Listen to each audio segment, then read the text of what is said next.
Welcome to another edition of the NEL show, and today's topic is one that is really unique and one that affects women, across all boards. Even, it doesn't even matter your nationality, and it's a topic that is long overdue because these are conversations that a lot of women are having privately and is hurting them, and they don't really know how to navigate it publicly because for some reason they have tied their identity to what society thinks that they should, produce at certain time with a certain timeline. So we are going to have this conversation with Olabisi, who will be joining us shortly, the young wife, the baby, and the waiting, dealing with external pressures on the journey to motherhood. How can a wife genuinely go through a journey in marriage and enjoy it without feeling like she has to, do certain things at certain time?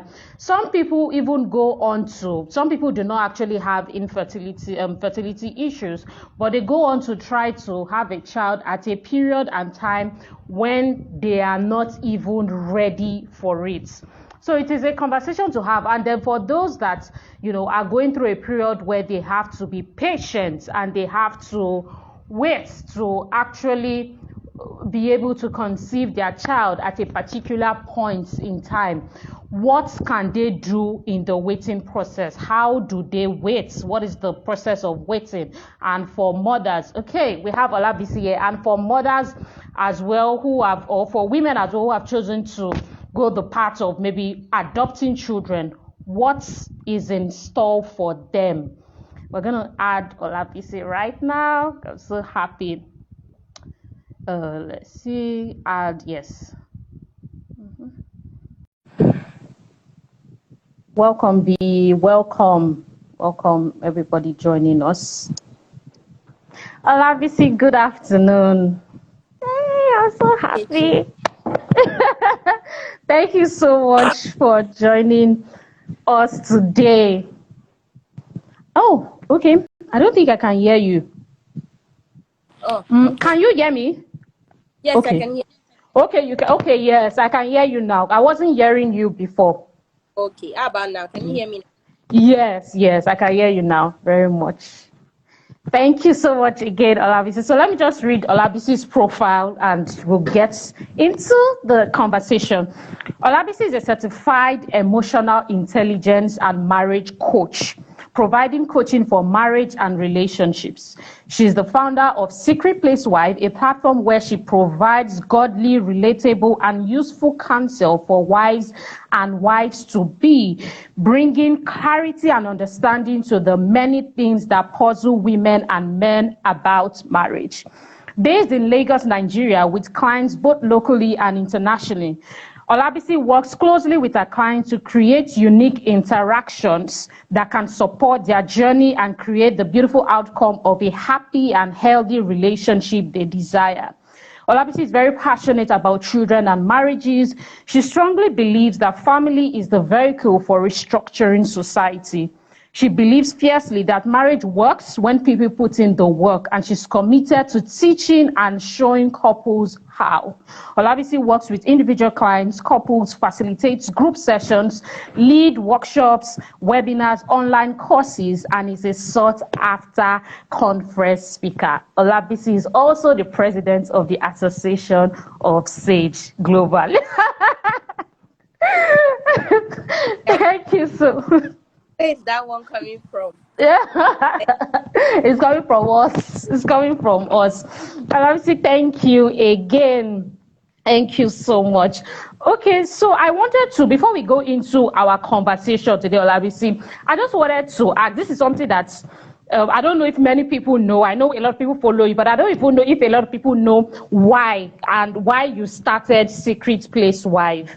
So I want you to please take us through the journey. Why? What happened? Why did you decide to start Secret Place Wife, even in a world where we already had a lot of marriage stuff going on, resources, and so on and so forth? That's true. Well, I would say that before I started Secret Place, I'd always known that I wanted to be a coach. So I was some type of life coach, or something, right? I Okay. just knew I work well with people, I could counsel and all of that stuff. So in trying to figure out what path best suit my natural giftings, then I Yes. stumped coaching, right? But I never Mm. imagined to be a marriage counselor or anything. I just knew that I wanted to be a coach. So, but oh, I got married and then started to have, like, I mean, my marriage was exactly going as happily ever after as I thought I would be. So it then sort of pushed me into growing and learning and doing things intentionally and just working with God. It was then result as things got better, or just as God taught me, right, about marriage, Mm. I'm married. then became sort of like an instruction for me to now share with other people what I was learning. So Mm. I then it down. I mean, before that, I don't think I was really much of an online person. I was just, I share about my life and my work on my personal page, but I wasn't really into like following pages and stuff and all of that. But Okay. one day I just took the plunge and started. But the goal was to share what I was learning. The goal was to come online and help other people and just, encourage other wives and that. So that's how I Yeah. started the journey of Secret Place The Wife, journey. or the I journey love of. say. Okay. Okay.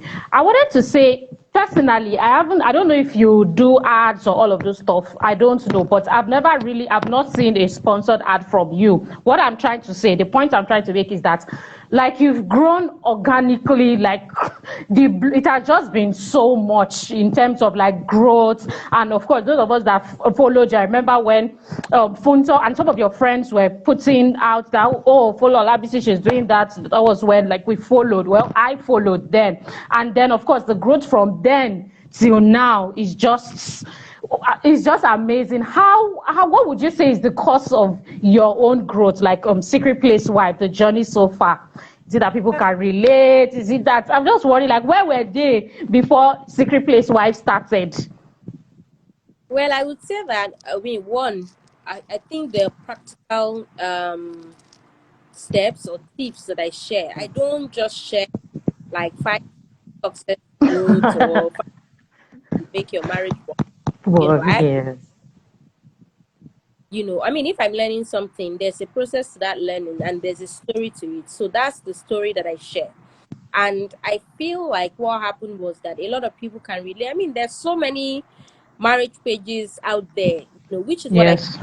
So it's not like, my growth is something that you have never seen before. Like plenty of us are out there, But for me, I Mm, realized that what people really love about following me is the fact that mm. it's relatable and it's practical. It's not just okay, don't shout at your spouse. It's actually a story. There's a story that not shout or what you need to do or why it is important and whatever. So I think that also is something that has helped a lot. And I think that I started, and I have to say it's all God's grace and God's perfect timing. I think there was just a need Mm. when I started sharing, which I mean, in fact, if you go to my personal life, outside of me as a counselor or as a coach or as secret place Yes. wife, I'm much of a sharer. I Mm. don't that much. Like just internalize a lot of things and just Things. But as a teacher, I realized that it was something that God drew from the inside of me to meet a need. Because it's Mm. not my style, not really naturally me. You. So I mean, or maybe it's me, but it's not something I've identified with, or that my natural disposition wanted to own. Do you get? I'm sure in Yes. terms I'm a teacher. I try to be relatable, but I think that God just drew that out of me. It wasn't anything that I didn't plan to say, oh, you know what? How will I grow this page? Okay, I'm going to share stories. Okay, I'm going to be relatable. That Yes. I noticed that. big now, but then I did not know anything about storytelling. I wasn't following any business coach or anything. But I felt like he was just drawn from outside of me to meet a particular need in terms of Mm. people what needed to know that, oh, okay, you know what, this is like the practical aspect of marriage, the real part of it. Oh, I'm not alone. Oh, so this happened. I mean, and I'm, considerably a spiritual person, a wise Yeah. person, all of that. So if you read from me saying that I fought with my husband, you better know that you're okay and that nothing is wrong. I like that was something that God Himself like sort of like drew, into Mm. like strength that I had but didn't quite put out there and just Okay. use particular need. Particularly. Okay. Thank you, Olabisi. Oh, Olabisi, what should the journey of a young wife look like? So let me paint this simple scenario now. A wife gets married, and with the plan, she's married to her right partner. They start out this life together. And they've spoken about a bit of things, one of it being that they want to have children at whatever time, whether it's 5 years, 3 years, or even just immediately. Then they start out that journey of marriage. And then for the wife, it's not just and the husband, it's not just looking as they planned in terms of childbearing. A lot of times, this is something that in the society, a lot of people are pressured about, a lot of women are pressured about, and wives in our own context of discussion here are pressured about. So you see that wives start maybe drifting apart from their husband, or husbands start drifting apart from their wives. And before you know, what's supposed to be a marriage of the coming together of the man and woman begins to look like a war. Why? Because of a child. How can young wives coming into marriage, first of all, before going to other questions, try to enjoy the journey of marriage even before maybe expecting or having their baby or their child? I think it's important that young people, wives and husbands, start to have the conversation from before they get married. So it's even necessary. One of the things Mm. that should draw you to your partner is that you are of like, so you have um the same ideologies about children, about parenting, about marriage. So if you're a young couple or a couple to be, an intending couple, should Yes. sit to have this conversation. What's our first year going to look like, right? And what do Mm. we believe in terms of Mm. starting a family? How do we want to wait, right? And if we want to wait, Mm. what do we want to, how long are we going to wait? What does you will Yes. find that some people don't quite agree, but they did Mm. not need us. So you may find that a husband will say, let's wait, and the wife is like, I don't want Yes. to wait. Most people only find out after they've got married, when the wife now says, it's 2 months, I'm not pregnant, and the other one is like, no, we can wait. Do you see? Mm. But because the wife really wants to have a baby, she goes on to have she goes on to be pregnant. And not just for waiting people, even for those people who get pregnant, you find that even pregnancy can be a source of conflict, right? So the guy Mm. and then there's a problem, and or he's like, why didn't you wait? So it's important for couples to have the conversation and come to an agreement on what they want to do, because if a pregnancy happens without an agreement, the person may be happy, but that initial hesitation is something that I've seen causes a lot of friction, and people don't forget easily, because a child is supposed to be a thing of joy, right? Now, having Yes. that, it is now important that a wife who is married probably is aligned with her partner in terms of, okay, let's have children or let's wait. You have to realize that, first of all, you cannot pressure yourself. You have to define what a child means to you. You have to define what your life means to you, what your marriage means, and what validates your relationship. So you will find Mm. that for That's an people who want important point. immediately, they want to have children because, number one, a child validates that marriage. right? You want to like make your partner happy. You want to, prove yourself, all of that. You also, for some people, you want to have your own, meaning that a lot of people have children, your friends have children, you go on Instagram, people have, so you want to have your own. Not really because you're not really because you know what, you naturally feel like it's time. You just want to have your own. And that goes to the question of, okay, you want to have your own. Is it time? Are you ready? Is your husband ready? Right? All of those questions. But if you look that you want to have your own, are you saying that it's only a child that validates you? Are you saying that if you're not able to have children now, what's going to happen to you? These are things to look at on a broad perspective. That now brings you to a point, once you have identified why you want to have that child in that moment, that's where the work begins, right? Where if it's to validate, you can begin to tell yourself that nothing validates you apart from the fact that you love your husband loves you, and you married each other, and you're going to spend a happy life together. Do you see? You can now begin to, cause a lot of time, see that the man doesn't even mind. It's the lady that is worrying, That is right? worrying, Some yes. man is worried as well, but he's not as worried as going crazy. He's just asking questions. But because the lady has been told that, well, if somebody is asking questions about your child rearing abilities or anything like that, it must mean something deeper. So you are stressing yourself.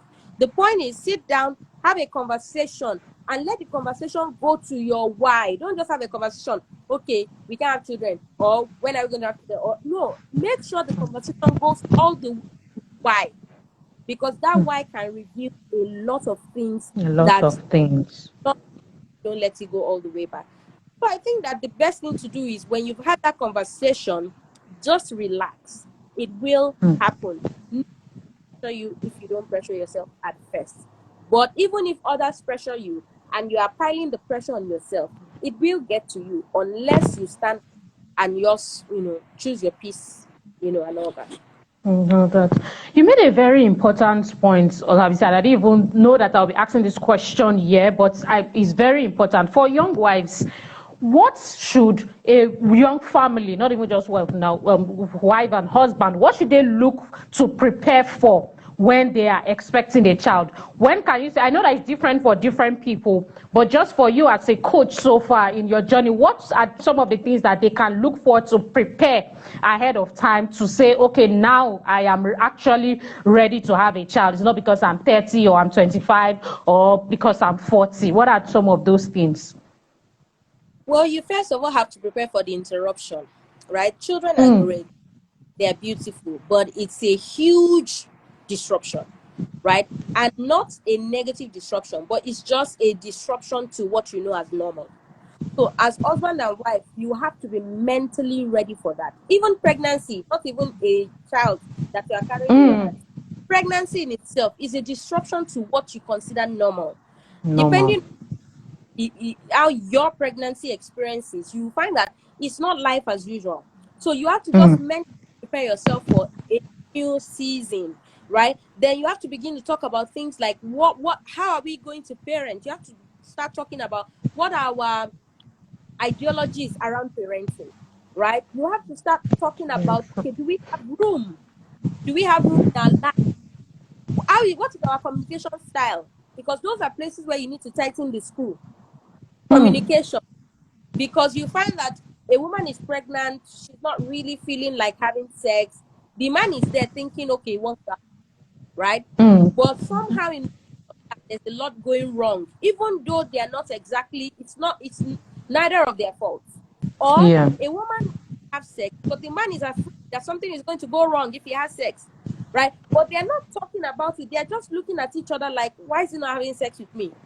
Why is she not having sex with pregnancy? Okay, you know what? I'll just leave her. So a lot goes on there. So you have to, as soon as you get pregnant, or as you are trying to prepare to get Trying pregnant, to. know that it would require a lot more in terms of your growth, in terms of your intentionality. And if you look at pregnancy, it's a time when people just want to put their legs up and relax and but Yes, true. realistic, that's not it. Even it will ask of you a lot more intentionality, ask of you a lot more communication, whereby you're reaching out to your partner, you're asking questions, you are sharing how you feel. So something is, you are tired, you are sharing, and you are bringing them along on the journey. So I would say that as a young couple, I mean, it goes without saying that these are things that should already exist in your relationship, right? But Yes. if you're looking to get pregnant, right, the things that you want to prepare for, they are not just the physical things in terms of buying stuff for your baby, preparing the room of the baby, but does your relationship even have room for a baby? Not even the physical room. You yourself, two of you, you need to start Yeah. making room between two of you in terms of how you communicate, how you resolve your conflict, in terms of empathy, how you step into each person's shoes to know how they're feeling. So who you are not exactly feeling like having sex with, are you going to allow yourself to step into that and ask yourself, how does it feel to be neglected? How does it feel to just watch your wife sleeping? So that you can bring up the conversation with that, not just for him to constantly ask you, so that even you can make an effort. Some people just really just go on and just I'm tired, that's all I'm saying. So that you can make, sometimes the effort is not really because you want to. Some people don't have sex because, oh, I feel like I'm horny. Sometimes it's a giving. It's a sort of like giving yourself to your partner because there's a need. Do you understand? Now, when you offer yourself that way, your emotions may catch up, that surprisingly you may enjoy it. But it's not to say that it's every sex that is mind blowing and orgasmic and enjoyable. Do you understand? So, but if you Yes. have to put yourself in their shoes, it won't even be a point of, reckoning for you. The For husband you. that is, "Oh, I just want this, I just want this. Oh, you are neglecting me. Oh, you are this." Empathy. Will you allow yourself to put yourself in the shoes of your wife and sort of even feel how she's feeling, so that even without her saying, "I'm tired," you can ask, "Are you tired? Are you okay? Do you want to do this? Are you in the mood?" So creating room for pregnancy in your relationship is a whole nother issue, that couples need to begin to sort of, call themselves to. And I think that that those are things that you need to kind of like begin to prepare beyond the physical preparation.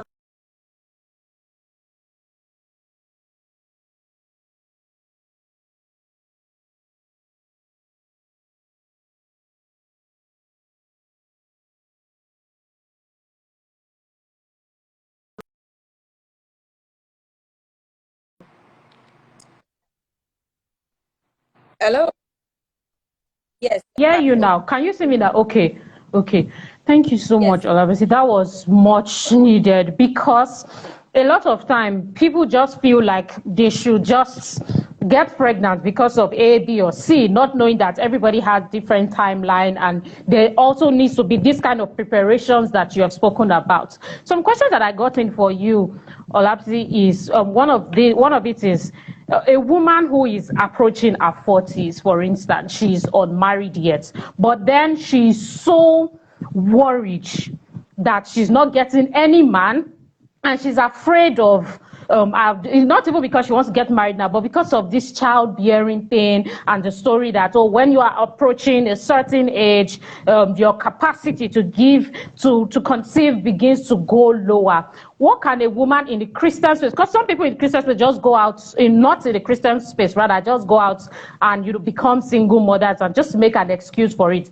A woman in the Christian space feeling that kind of pressure on her because she feels like without a child, her life is not complete.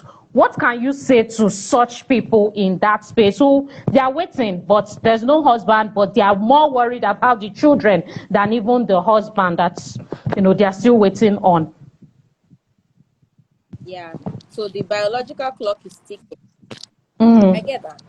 Um, and I like that you said in the Christian space, because Yes. once you bring it into that space, there's a lot to put into consideration.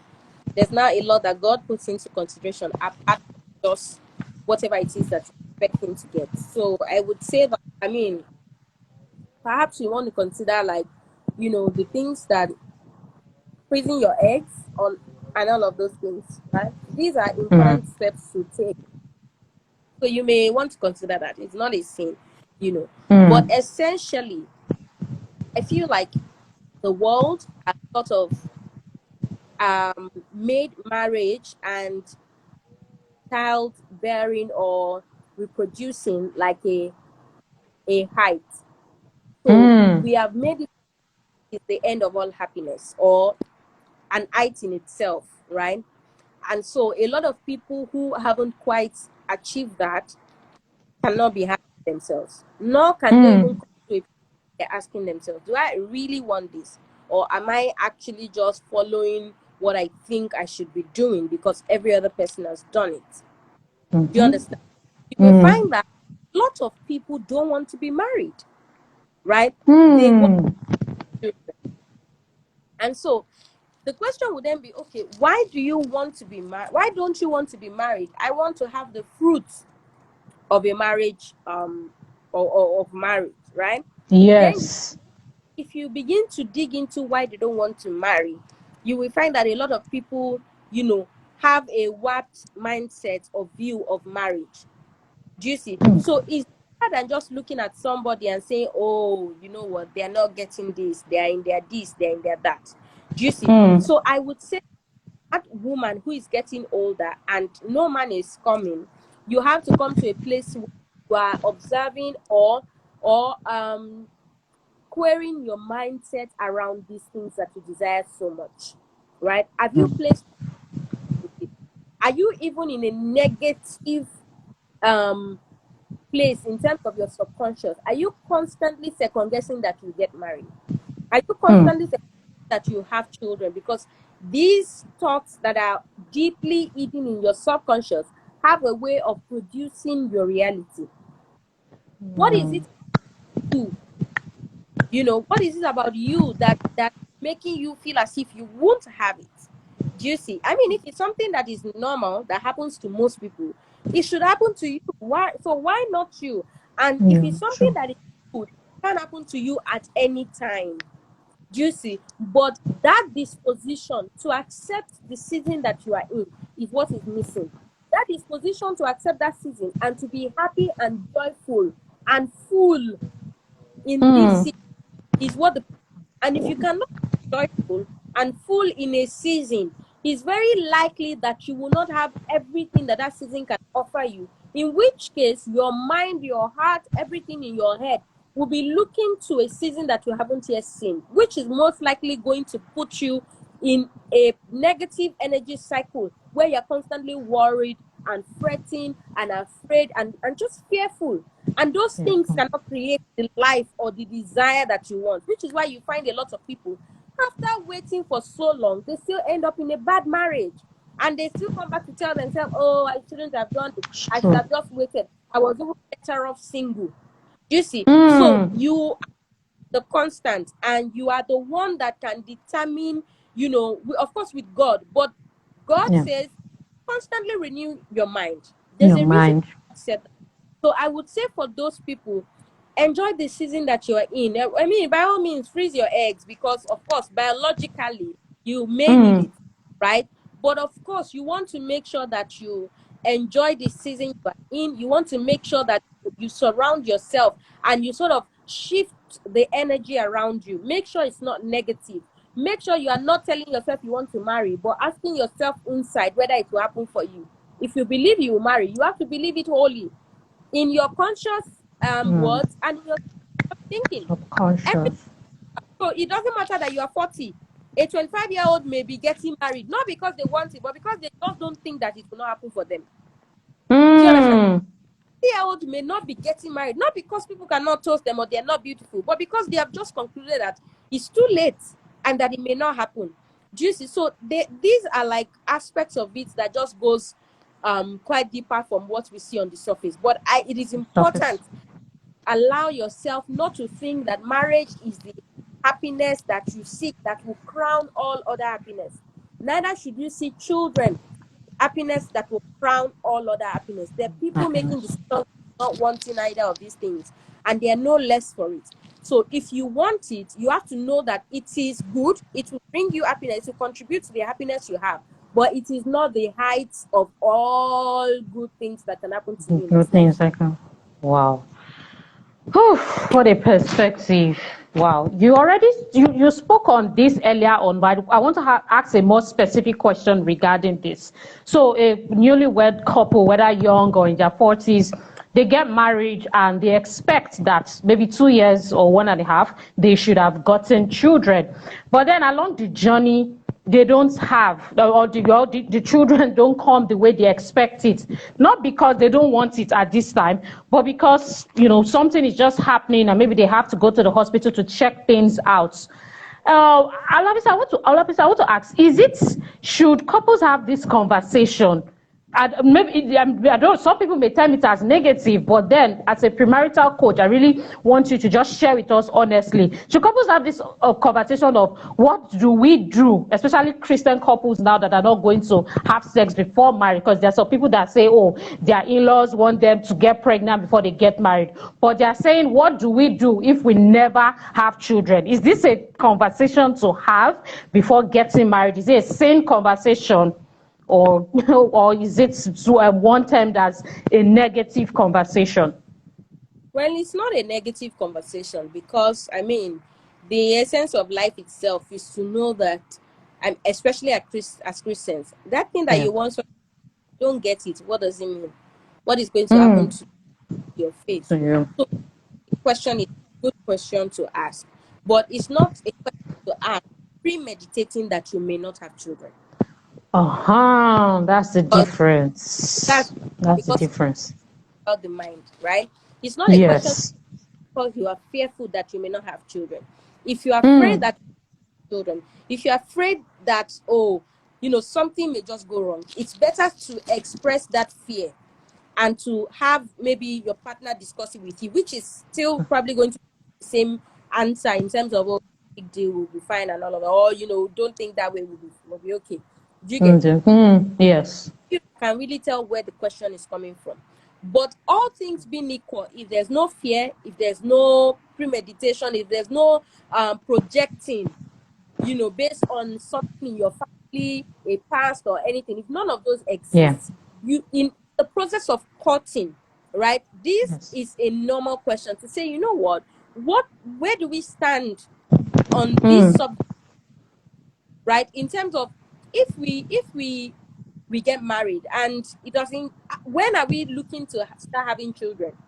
Are we Mm. starting immediately? Are we 1 year? Are we? So you are discussing it on a normal plain level, which would then lead to, okay, what if it doesn't happen? What do we do? True. How do we approach? So it's a question. In which case, some may even argue that it shouldn't come out at all. But the most Uh, important thing come up from a place thinking that I'm guessing that this may be my lot. It may eventually end up being your lot your because there's Lord. some that's what's going to happen to you.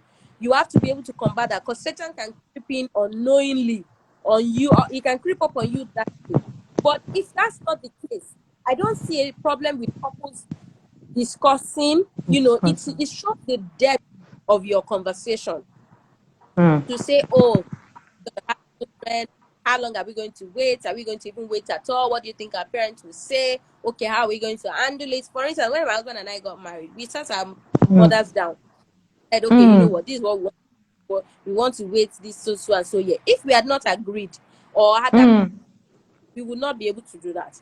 Do you see? So in the course of having all those kinds of topics, that's when it will come up to say, I mean, just in case, what if it doesn't happen? How are we going to handle it? I feel like I will be really upset. So I feel so it's not like you're just trying to interrupt, because what I find a lot of women do is to sort of buy themselves time. You have Okay. already assumed that everybody is going to have a problem with having children. It's going to be you. So some people Mm. later, that men have problems too. But a woman is asking, what are you going to do if I cannot have children for you? What I mean, you are already thinking that you will not have children. What if he's the one that has Okay. an and cannot Yeah. the child? Do you see? Yeah. So you cannot Yes. say any negative thing. You just have to let the conversation progress and talk about faith instead, and talk about God instead, and talk about what would be your position if you had to wait. Do you understand? So it's not, Yeah. let me see whether this man loves me. What if I don't have children? What will you do? You are trying to What do trap. you do? So now says, Mm. I don't know what we are going to do, then it will be a problem. Or if he says, you have to, so Though it's not a checking, it's a conversation of faith, really.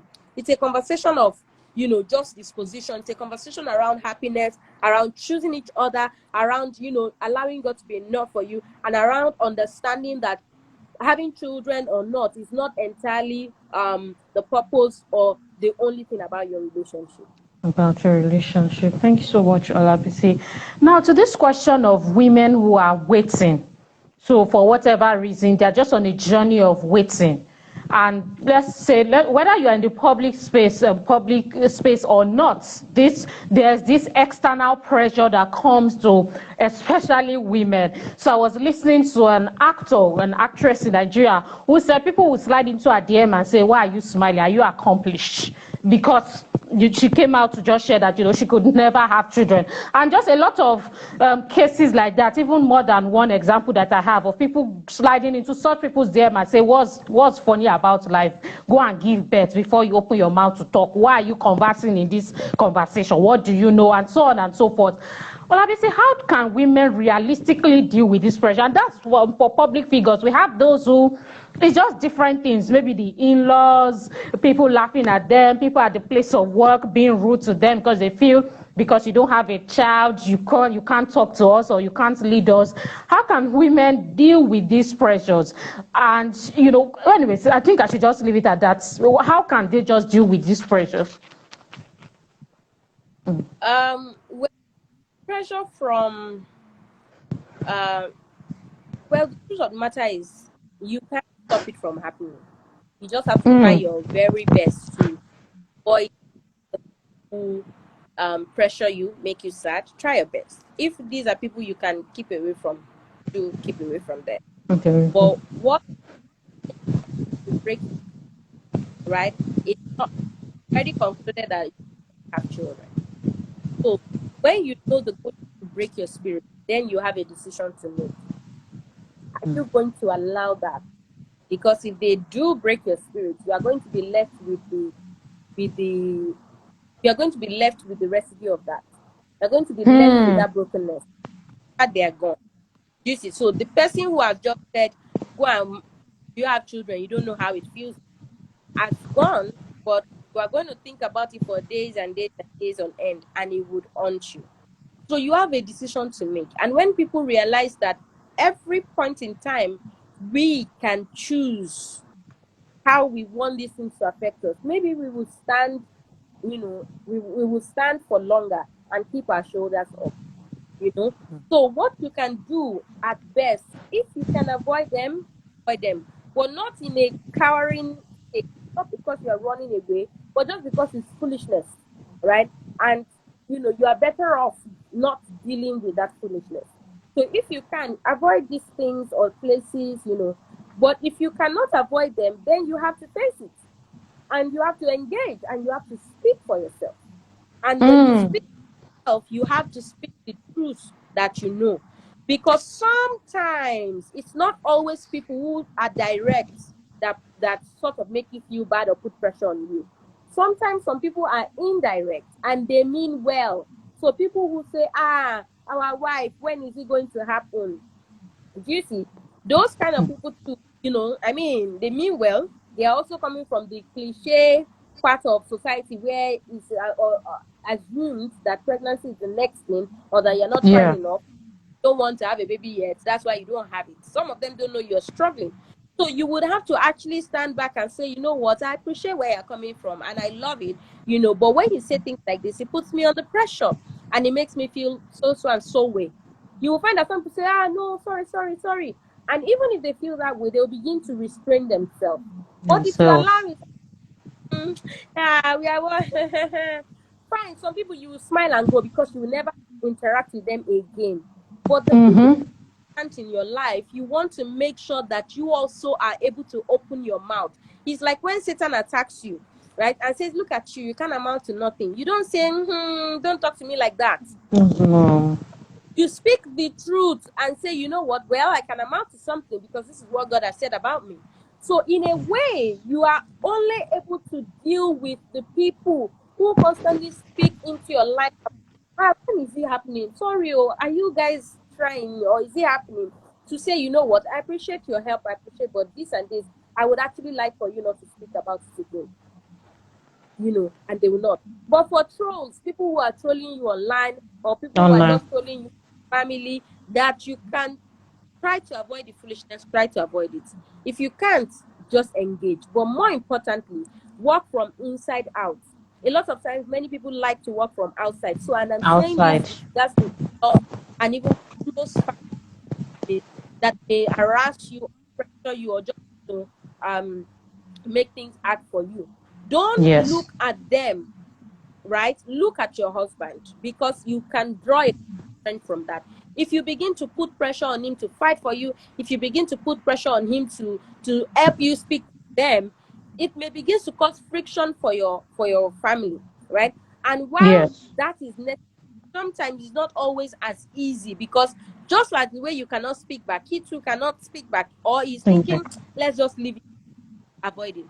So make sure you're working from Mm. inside out at each other and asking yourselves, where do we stand? Where do you stand? What are you saying? This is what they're saying outside. What do you feel? What are you feeling? Do you get? So if it's your wife, your husband is telling you that I love you, no problem. This is where I stand. This is what I feel. We are going to hold on to each other. We are loving each other. You are valued. You are appreciated here. Look at that and draw strength from that. It's a blessing to have a supportive partner, right? So you want to make sure that you are coming from, and if you need him to speak for you, don't demand it. Just discuss it. Have a discussion about it. Try to get the facts around. How is Causes. he thinking about it? How is he even thinking about this pressure you are feeling? How is he thinking about it? So that you understand where his state of mind is and where his capabilities lie in terms of being confrontational. Some people are not confrontational at all. You've married a husband who is not confrontational, and you're like, you know what? Speak up for me. It will be a problem. Do you understand? But if Mm. you're not working from the inside out, out whether your husband can even attempt to be confrontational, you will just be placing a demand, and it may now be causing problems for you in your marriage that will Your now shift marriage. outside and bring the war inside, which is totally devastating. It's devastating. So make sure that you keep your eyes focused and embrace the support that you get from your spouse while asking for more. Take that as a blessing, and then work together to see how you can, avoid them, what you can do. For some people, you will find that your husband can even suggest that, you know what, when it's time to go to family or see a particular family, I'm going to lie that you're sick, or I'm going to just, But if your husband says, don't worry, don't come, I'll lie that you're sick, and you start to say, why must you lie? Can't you face Well, them? why can't Can't you? you face them? Mm. Up, Mm. you will see that problem. You see, so you Mm. kind of maybe take that, as a way of support, and see that, or say, what, let's not go. If your husband say, let's not even bother to go, or To let's go. travel, so they don't have to go. Take it. Don't be too focused.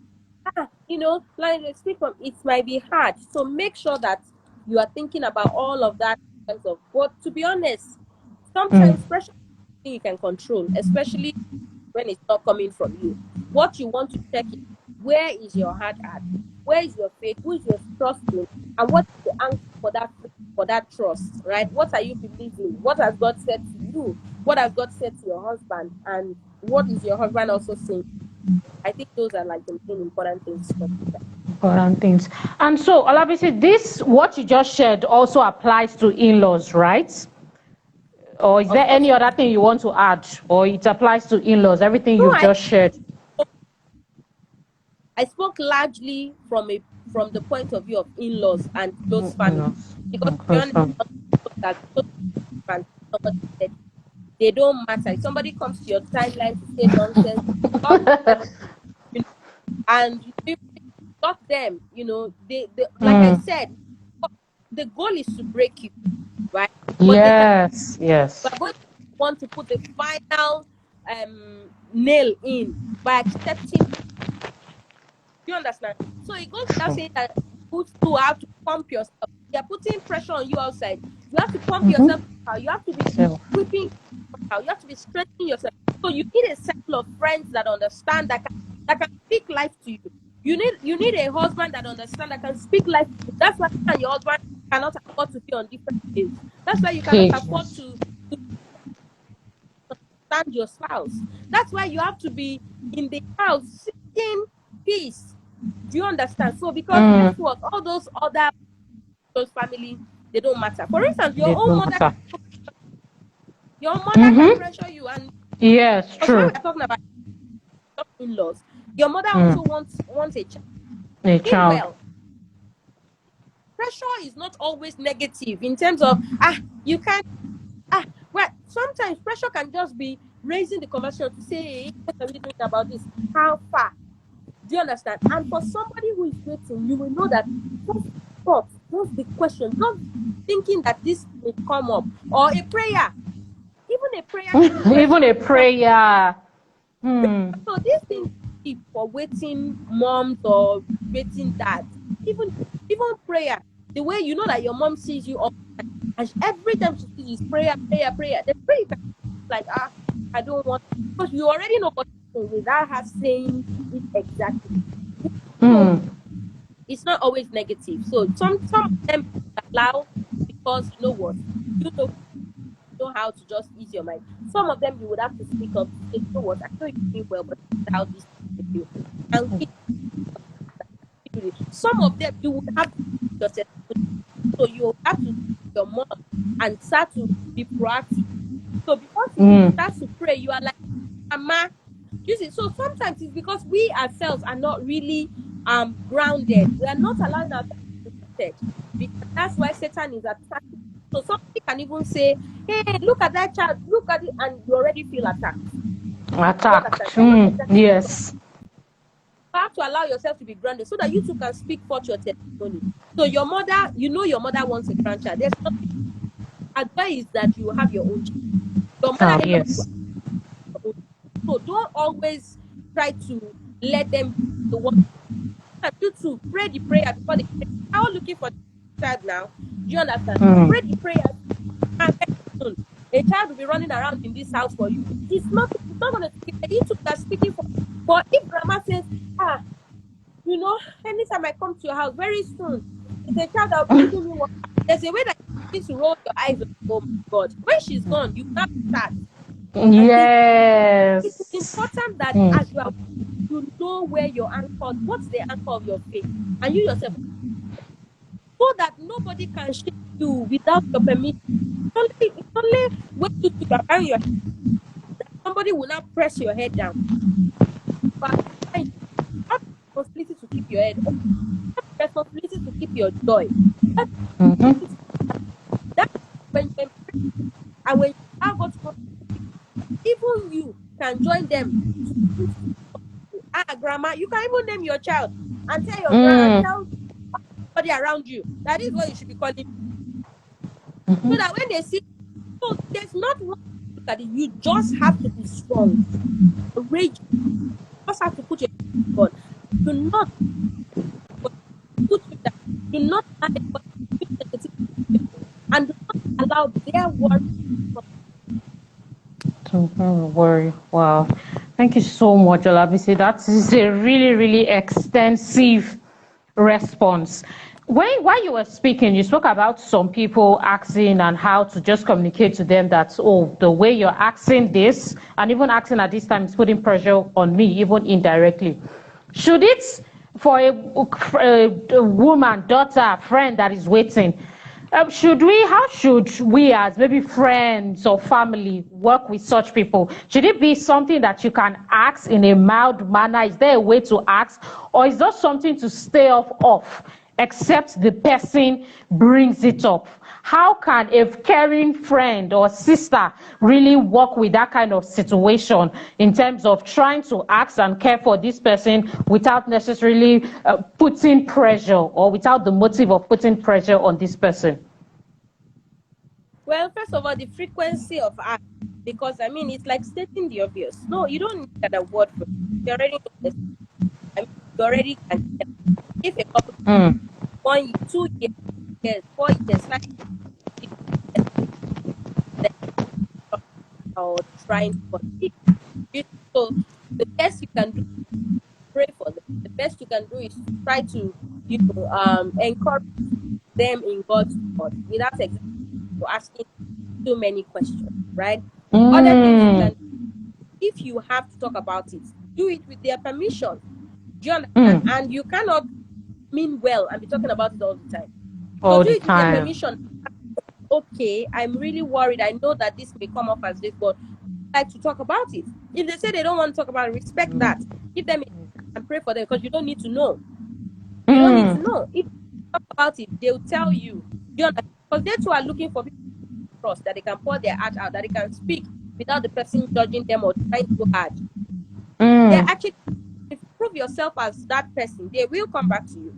You get. So make sure you're trying too hard. Make sure that you are not frequently asking them to pray for them every time they cross your mind. Pray for them every single time. Even for people you don't know online, don't go to their session and be like, oh, this. Pray for them with your heart. You really, really have to ask. Do it. Ask them, oh, I want to ask about this. You want to talk about this? Oh, I'm sorry, I'm contemplating. Does this? And they'll tell you if you're contemplating. And you have Yes. to observe their language, observe, and as today, that you probably have got all the information with that we are trying. You don't need why, where they've been to, they're True. trying. So your first ask is really enough until miracle happens. So pray for them. Happen. But if you have anything else, with them, Yes, thank you for clarifying that, Olabisi, because there are people that genuinely want to know how to do it, but you've just really given a simple template. I think if somebody has told you once, you don't need to come back every week to just keep following up on that. Olabisi, what's the difference? What's the thin line between trusting God, employing technology, and just being shared desperate in the journey of a young wife waiting for the fruit of the womb? So, because there have been a lot of deliberations, of course, in the Christian space and in the church about this is what to do rightly, don't do this, IVF, no, when should you do IVF? No, do IVF when it's 7 years. No, you are being desperate if you do this after 2 years. So I just want to ask, where can we, as Christians, as people who believe in God, what can be the difference between trusting God, or what should be the process of trusting God, employing technology, and then one is just sheer desperation? The person is just everywhere, every church conference the person is there. What's the difference, and what can be the thin line differentiating these different parts that people try to use in trying to conceive? well, as Christians, for me, I think friends is sharing God, and that's something we Okay. don't um emphasize enough, right? Because only you can really tell. Do you understand? And so when you are trusting God, it's not Yeah. a passive idea. It's not a passive season. So people just like, oh, I'm trusting God. In the real context of it, in the practical context of it, it's not, there's nothing passive about a season of waiting. There's nothing passive about waiting. We just call it waiting. There's nothing passive about it, right? There's also nothing passive about trusting, having faith, because it's a dialogue. It's a constant communication. It's a season of constant instruction. It's a season of constant revelation.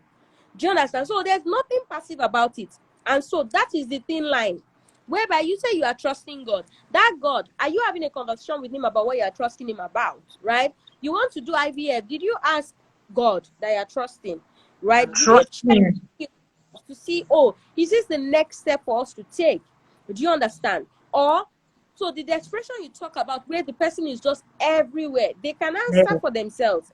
And you find that most people, like I said at the beginning, want to just get that season of their life over with. Because if there's a thing that we have done to ourselves as human beings, we're the one we wrote out the timing of our own lives. So when you grow up, 8 to 10, primary school, so and so time, up until the time when you started to wait for a children, it's like your life has followed a pattern, a set of rules. Everything has been on time. So this is new. You now, for some reason, something is not on time, either marriage or waiting for a baby, and you cannot just understand. And so you are like, I'm waiting. You can't just understand. The question is, the timings of your life is not exactly written by you. Do you understand? And so maybe it will even go to the foundation of what we believe about our life. It doesn't matter where you're coming from. It doesn't matter how you've done your master's, you wanted to get into university and you got in immediately. You wanted to marry, you married immediately, you were a virgin, nothing stopped that. So why now? You have to know that there is still a God in heaven. There's still something called his perfect will, and there's something called the the the life of God that is inside of you, that allows you to be aware, that allows you to ask and hear God and receive from him. That way you can slow down and then ask yourself, why am I trying to have a baby by all means? What does having this baby mean for me? Because unless you answer that thin line, you will cross it. You will even mind crossing it. I mean, we're still Crossing. talking about that somebody is still asking, I don't want to cross it. I don't want to be desperate. We're talking about Yes. people who have no line, like they are doing what they need to do, which is okay. But no matter how much you think what you need to do is what you need to be doing, there are deep questions you need to be asking yourself, which is that, why do I want this, right? And if it's something that I should have, I mean, why shouldn't I? Then you will ask yourself, faith, do I think I will not have it? Is God denying me this? Some people think God is punishing them. Some people think they don't deserve it. And the question is always, who deserves it? The question is always, so we have done ourselves these things as a human being where bad things have been happening in the world, but so long as it's not happening to me, well, that's what we are going to be saying. Do you understand? Nobody is really understanding the nature of God. Nobody is really tasking themselves to say, you know what, this thing will happen. I believe up until that point, you've never probably had to worry like that in your life. So I would say, sit down and really ask yourself, because the thin line between being desperate or trusting God and actually being passive is in actually from God. And there's nothing passive about hearing from God. There's some IVF is a miracle in itself, and so many have been blessed by medical means to have children. I mean, many people have done the same IVF. Nothing has happened. Only for them Nothing. to Yeah. come back out of the IVF and to be pregnant naturally. It's Just so true. you have to realize as a God, your hope is not in medicine. Your hope is not in sex. Your hope is not in the calendar. Nor is it in your hormones. Your hope and safety is not in any of those things. Your hope is in God. Do you understand? Your hope is in God. We have seen situations of people who cannot even menstruate and not pray. So you can, those things show you that where you put your hope, not exactly where it should be. Should So you be. just have to know that the difference is in hearing God and maintaining a constant line of communication with God. And when I say constant line of communication, I'm not talking about, hey, why me? I'm not talking about, God, where are you? These things should not be happening to me. No, I'm talking about a child, a daughter of God, coming face to face, sitting down, asking your father, what is going on? Show me. I'm talking about somebody who is going to place a demand. God is not a silent God. Neither is he a God that is dumb. Do you understand? Who is going to say, when? What is happening? Because God can speak about many of these things. God can talk now. God can talk. Yes. So, that, Jonah is like, oh, you know what? You have now sent me to these people and you are forgiving them and you have done this. If he doesn't ask, God will not answer him. But he, as if you think about it, it's like, oh, okay, so this is what you want to do. I'm not going. Then he finally went. Oh, okay, so you have now done what I thought you would do. Then he was legitimately upset. Even that upset person got answered. Do you understand? So make sure you're asking. So you understand that your waiting season is not a passive season. Your waiting season, we call it waiting, is full of instruction. It's full of, experiences. It's full of encounter. It can be full of promises. It doesn't have to be a season of isolation. God is not trying to punish you. God is not trying to make you sad or just put you in a place where nobody is talking to you. You will know that God has you in mind. He will send people to you. You will be reading your Bible. You will hear a word. Something will leap from your inside. You need to, if you are not attentive, you won't pay attention and see. And it goes with anything, whether you're waiting for a job or whether you're waiting for anything.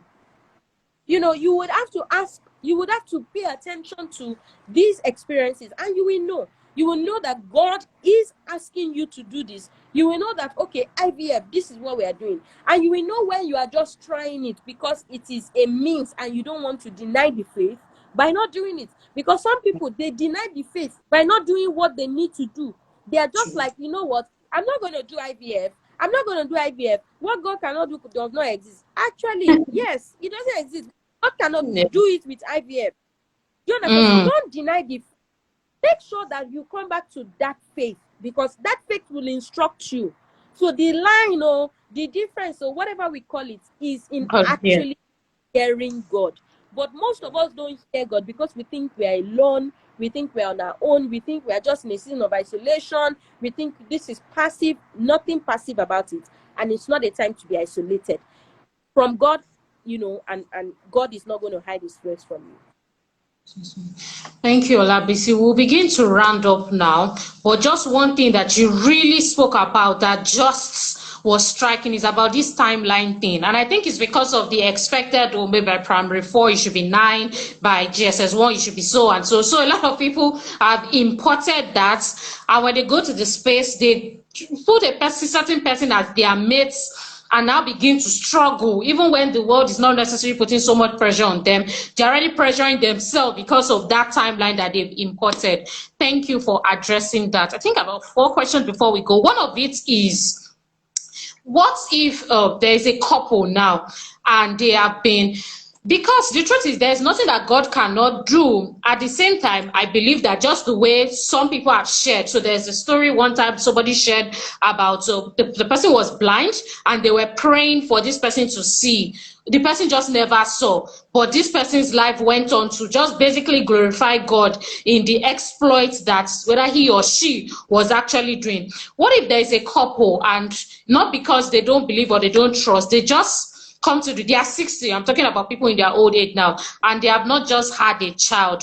What can they do, or how can they navigate that kind of marriage? And I think I should ask a 2-in-1 question. The second question to this is, what if there's also a couple that have come together in marriage, in union, God's way, and they've just decided that I do not think that we want to have a child? What can you say to such couples? The one that is saying, oh, I want to do marriage God's way, but I don't believe that having a child is a part of our plan, as in having a biological child. And also the ones who were trying, but they've come to the old age and it just looks like, oh, it's not working for them, but we're going to keep on living a happy marriage regardless. What can you say to these different couples? Well, for the first couple who wants to have children, I mean, who think they don't want to have children, I mean, to be honest, if they agree, I don't think that they need anything. Do you agree? Okay. Mm. If you're, then they can be happy. It's okay. Like I said, children are a blessing, and it's a gift in marriage to have children. But Yeah. it's not for us. The world is going to be populated one way or another. Do you see what I mean? So, and there are people who have 3 children, 5 children, 6 children, 10 children. Spend Triplets. Yes. that will make the world an empty place. You see, so I don't think that is a big deal, and I think that they'll be fine. The most important thing is that there's agreement, so that one partner is not there being lost, or being just denied what it is that they desire. And for the Yes. second couple, already in their 60s, I feel Mm. like, to some extent, they probably navigated their marriage up until that time. So, and if Mhm. they say they can't be happy, they're probably already happy. They are probably resigned, in fact, to say, you know what, maybe not. But I think that it's important to begin to look at other ways of being a blessing, other ways of becoming a mother and a father.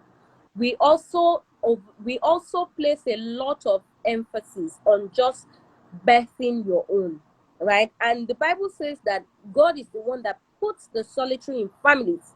Do you see? So Mm. there will be people that God will put in families, right? Because it's not just about, so you are married, and you are looking at it, you are like, oh, you know what, maybe time has gone, maybe it doesn't mean that you can be parents.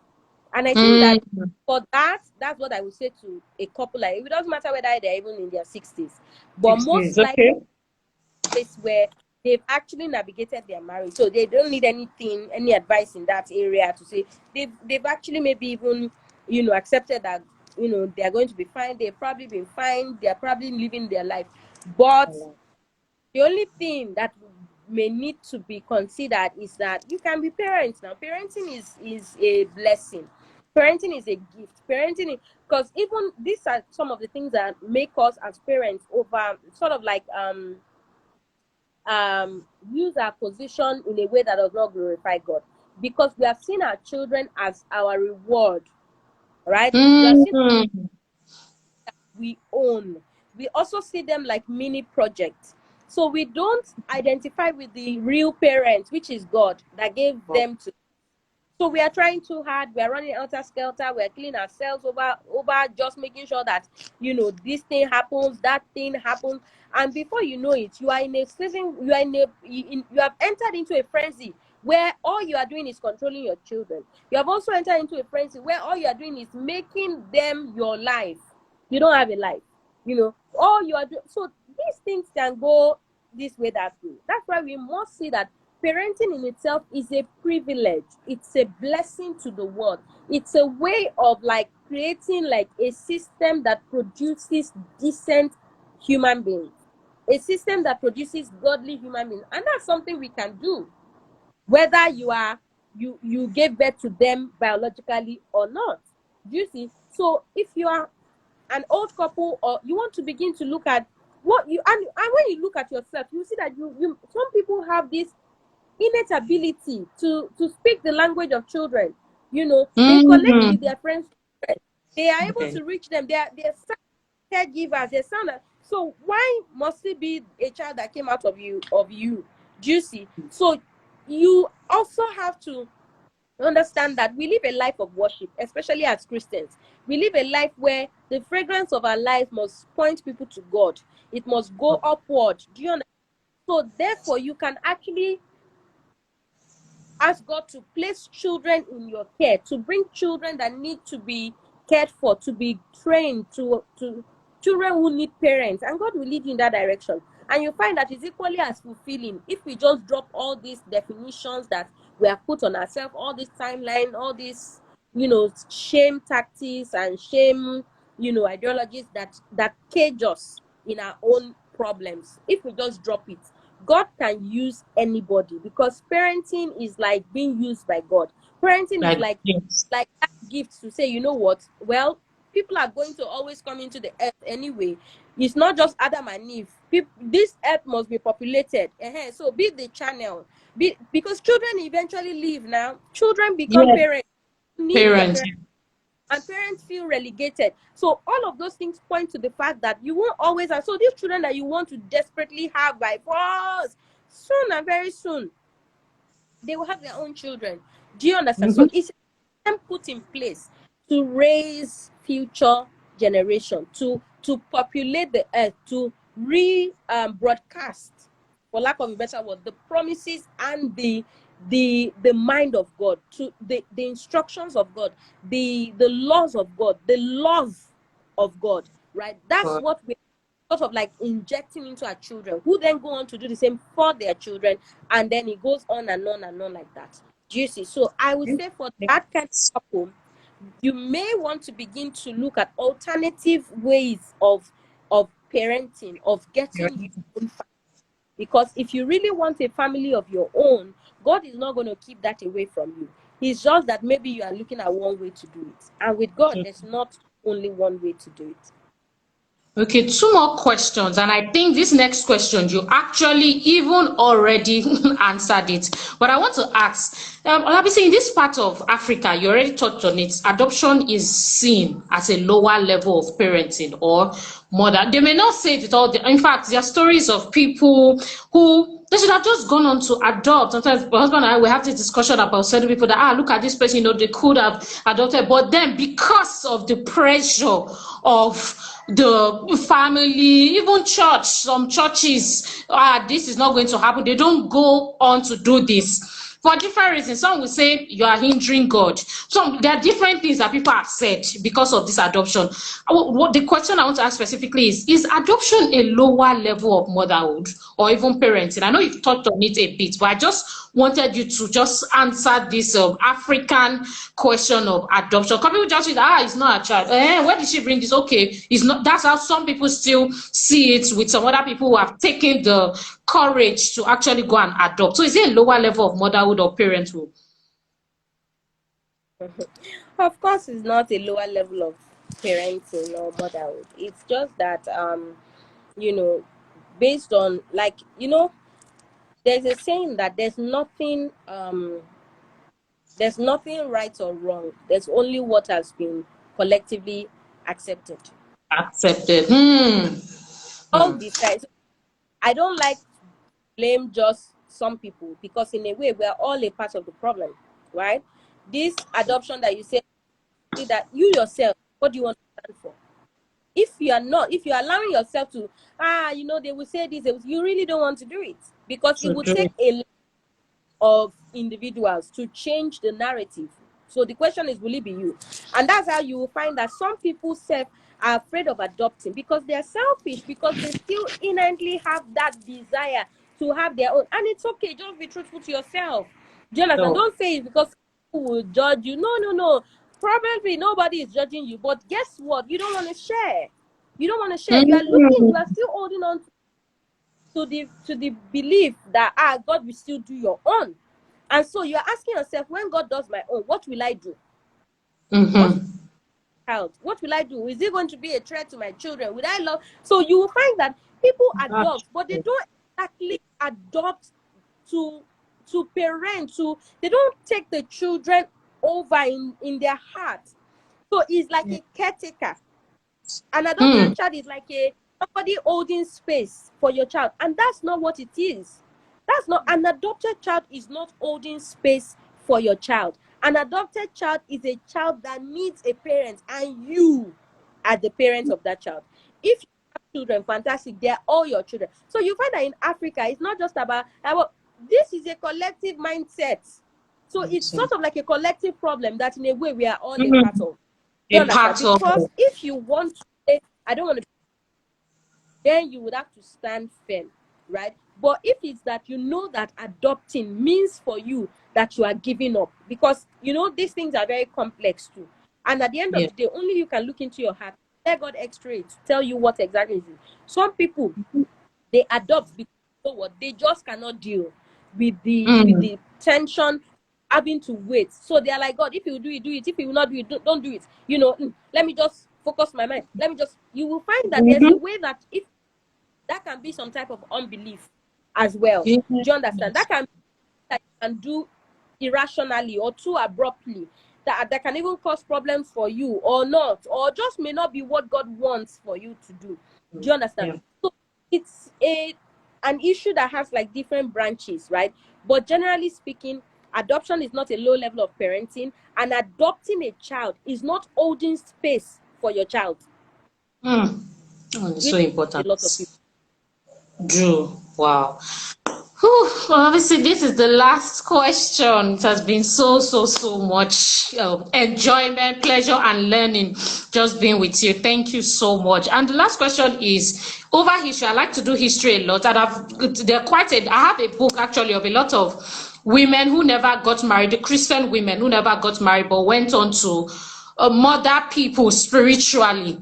Mother Teresa is one of the popular ones that people know. So the question I want to ask is there a certain definition of motherhood? Now that's to wives, women generally, whether married or not. And what does motherhood really mean to you? Or what can you define motherhood as? Is there a definition that we have given to motherhood that is different from what motherhood should really be or really means? So yes, that's my final question for our rapid fire. Well, like I said, I think that it's a it's like find mentorship, for instance, where a Okay. lot of people just throw around and desire to be mentors.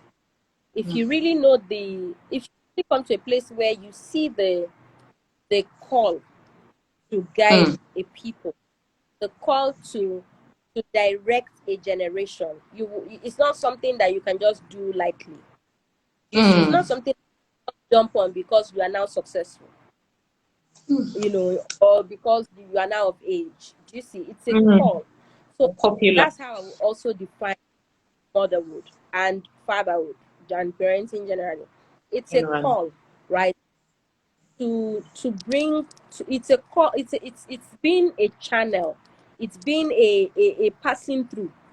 Do you understand? So I'll say it's a passing through, it's a call, an opportunity for God to populate the earth, but not just with people. Because the Bible says that we should have dominion, we should multiply the earth and subdue it, right? It's not just to multiply the earth. You have to come to a place where you have dominion. You have to come to a place where you have taken the instructions of God. You have incubated it in you.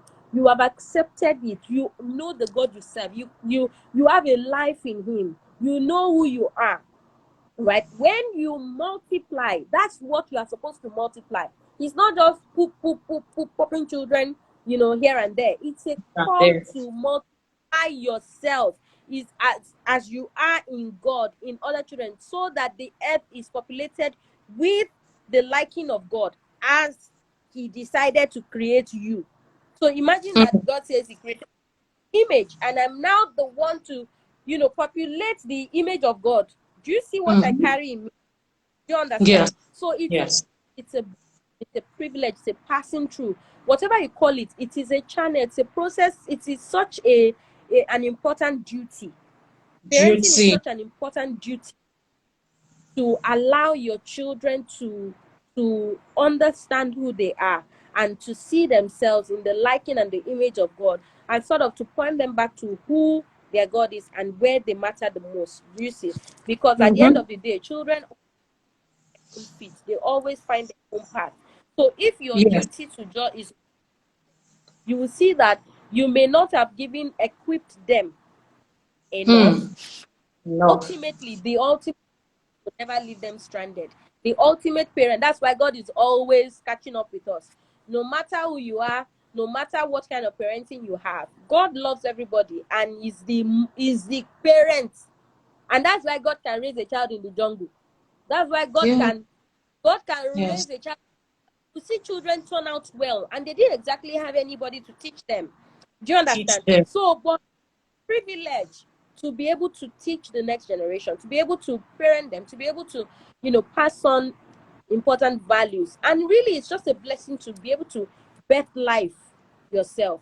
Do you understand? So, So just even birth in itself is such a sacred and important thing to see and to honor God for, and to see the beauty of just that process. To say this can grow from this to this and become this. So yeah. mother, a call. You know, Hmm. I would call it a calling. Wow.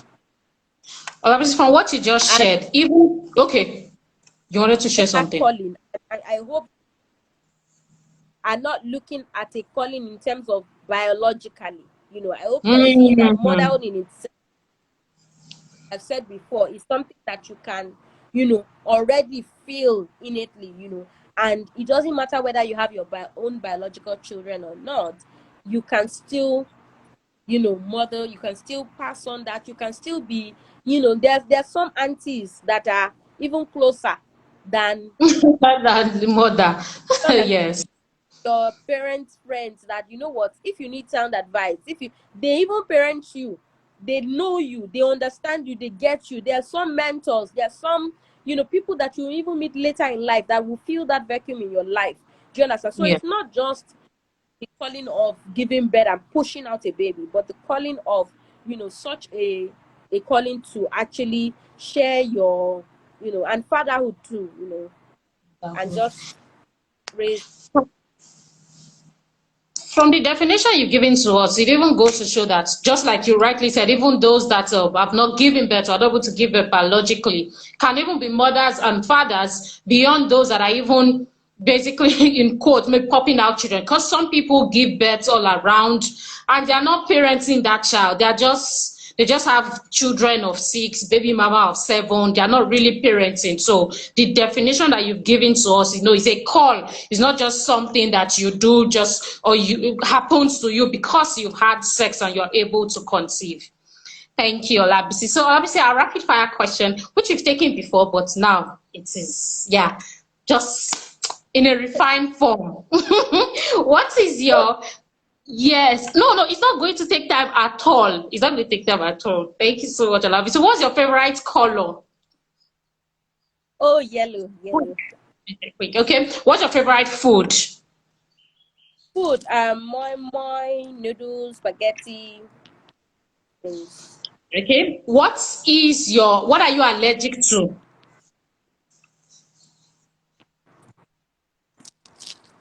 Did you hear me? Okay, No, I no, said no. what are you allergic to? Allergic. I don't Yes, what are think you I am to anything. You know, I don't think. I'm talking about maybe nasty behavior, or just lack of initiative and all of those.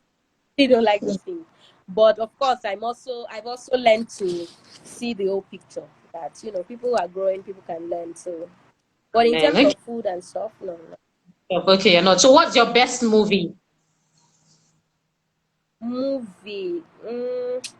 Nah, I don't think I have a best movie. I'm open. I just enjoy as it comes. I don't think I have a best movie. Okay, what's your best book? But I love drama, Okay. political drama. I love watching Political political drama. drama. Okay. What's your best book? Do you have a best book? Hmm. Hmm. I don't have a best book, actually. I don't have a best Okay. book. Best book. Okay. Were you born in Nigeria? Were you given birth to in Nigeria? If you were not Yes. born in Nigeria, where would you have liked to be born or given birth to? Into what country? I'm not sure. I haven't quite traveled much. I mean, if I haven't seen the whole world, I don't think I would have preferred another place. Hmm. So, I mean, I gone London, Dubai. That's not the world now. There's so much to see. So, I wouldn't Interesting. know. I mean, I thank some of God that gave birth to me in Nigeria. Okay. Gold or silver? Gold, Okay. Black or white? white, Yellow or pink? I think you just answered that. Do you say pink? yellow. Yellow. Okay.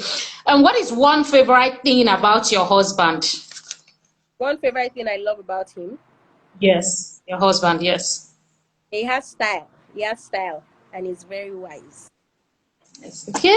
What is one favorite attire that you like to wear? Your favorite attire that you like to wear? Loungewear. What is your favorite thing to do? um, right and eat. Right, and it's okay. What do you like to do for fun? I love to watch movies. I love to just like pass time. Maybe watch a movie, see a documentary, something like that. That's okay. Small chops or jollof rice? Jollof rice, Fruits or vegetables? vegetables. The train or a ship? A train or a ship? Yes. A ship.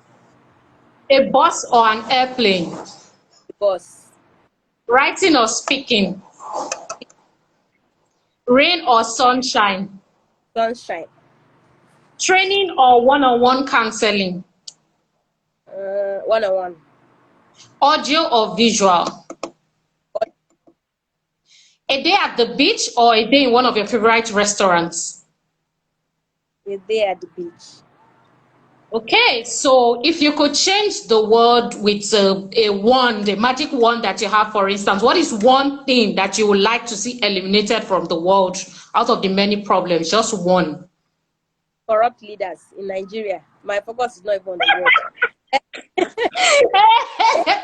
Let's be corrupt leaders. Okay, and then finally, what do you want to be remembered for? I want to be remembered as a woman who loved, a woman who was unapologetic about who she was in God, you know, and a woman who, as having impacted people, having touched somebody at least, and having just sort of the path easier for at least one person. Awesome. Thank you so much, Olabisi, for choosing to do this. God bless you. And I thank you for joining us and for giving us your time today. Thank you. Thank you so much. Thank you very much for having me. Take care. Bye. Bye, Yes, everyone. bye.